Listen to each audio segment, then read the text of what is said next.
Hi, I'm Nathan Perez. I'm an executive career and job search coach and author of the 20-Minute Networking Meeting.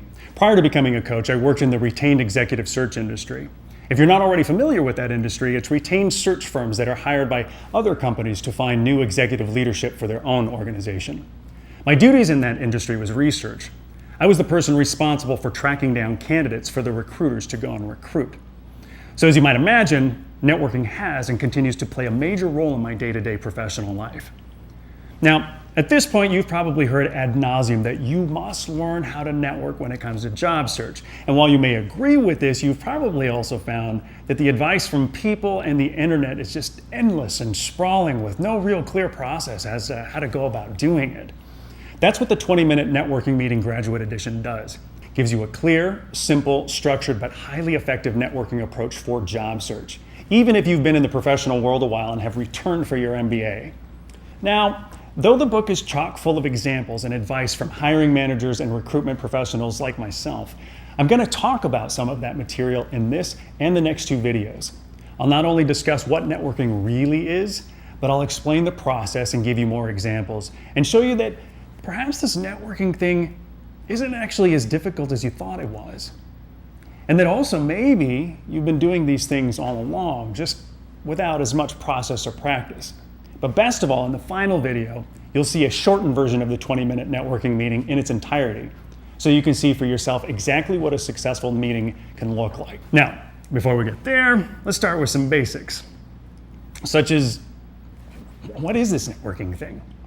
Now, there are many different purposes for networking, whether it's for professional reasons, such as job search or business development, sales, marketing, or maybe even for personal reasons, such as what part of the country you'd like to live in, or maybe where you would go on vacation.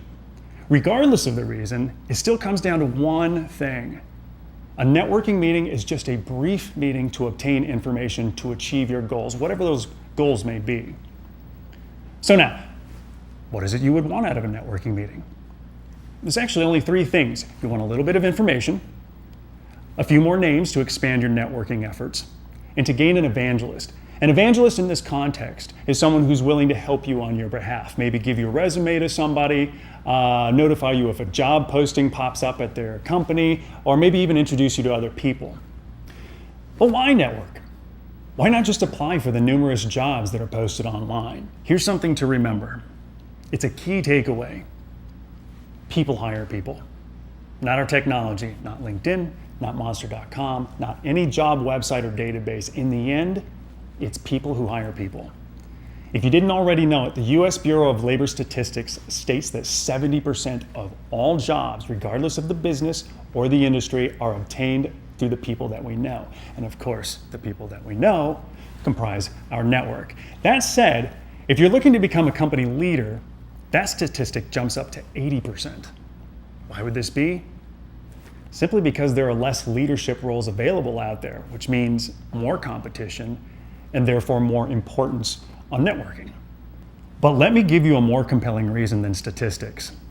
Networking is growing more important to companies too. Every day, companies are learning how important a cultural fit is to their organization. They're learning that a good culture and hiring people who fit that culture improves overall business. How would this be? Well, a healthy working culture is what makes the workplace enjoyable. It draws top talent and it creates an environment that people want to return to every day. And of course, that's responsible for people working better together. As a result, the better people work together, the more productive things are. And the more productive things are, the more it impacts the bottom line. Now, how does the importance of this relate to you and your networking? Well, because like you networking for job search, hiring managers and recruiters are using their own network to find a match for their hiring needs. And the question they typically ask when they begin a search is, do you happen to know of somebody who could do this job? From that moment, the networking begins on the hiring side. Now, just for a bit more perspective on the hiring side, the work that hiring managers and recruitment professionals like me do is all based on finding, vetting, interviewing, and hiring candidates.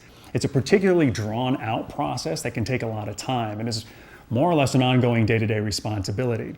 Because of this, and because of the dozens, even hundreds of resumes that are a result of a job posting, the workload can become very heavy. So like any other person in any other industry, we try to find more efficient and more productive ways to manage this workload.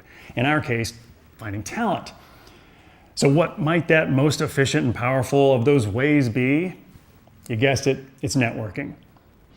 Though a posting may be recent, you can be sure that a hiring manager has already put the word out to their trusted network of peers, colleagues, family, and friends. But why would we do this? Because we trust them. We trust their word, just as you would trust the word of a friend or a peer, which means that at the suggestion of someone that we know, we often look at resumes or meet with those candidates ahead of pouring through all those resumes, allowing someone like you to float to the top of the recruitment process. Now, what should that mean to you? Well, if you've been out there making relationships, and if our networks overlap, you may very well hear about the opportunity and end up in front of a hiring manager for an interview way before your competition. All right, so now that's all well and good, but do we really all have to network? Aren't some of us in a better position than others? Yeah, absolutely. But for the vast majority of us, there aren't opportunities just waiting for the taking, which of course now takes us back to networking. The bottom line is, all of us should be networking throughout our careers. These days, staying with a single company through a lifetime is far less common than it was yesteryear. In fact, companies more and more are seeking talent that have a diverse work experience, both in different organizations and in different industries.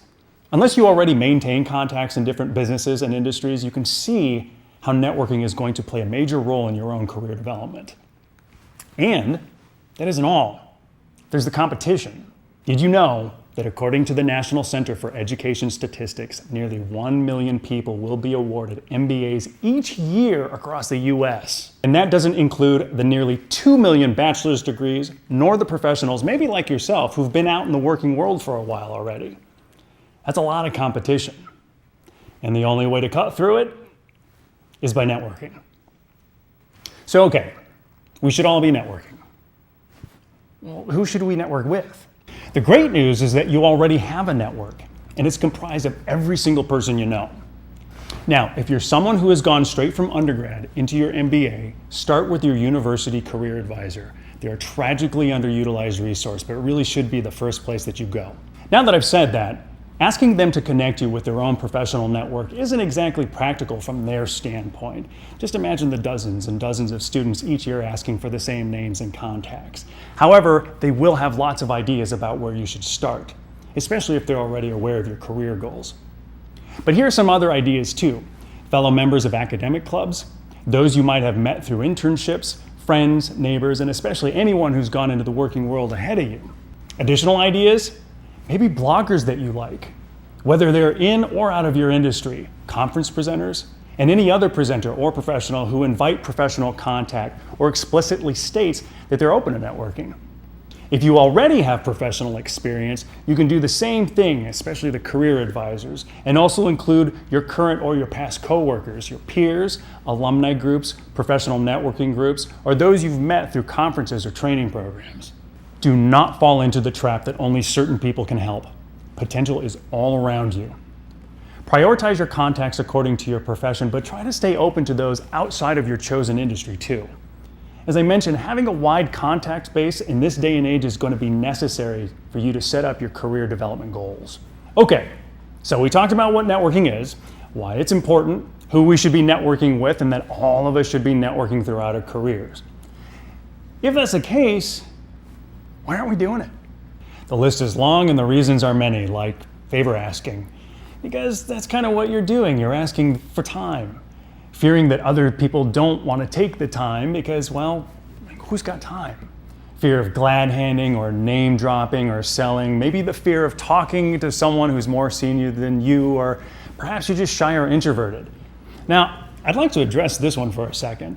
I myself am a wired introvert.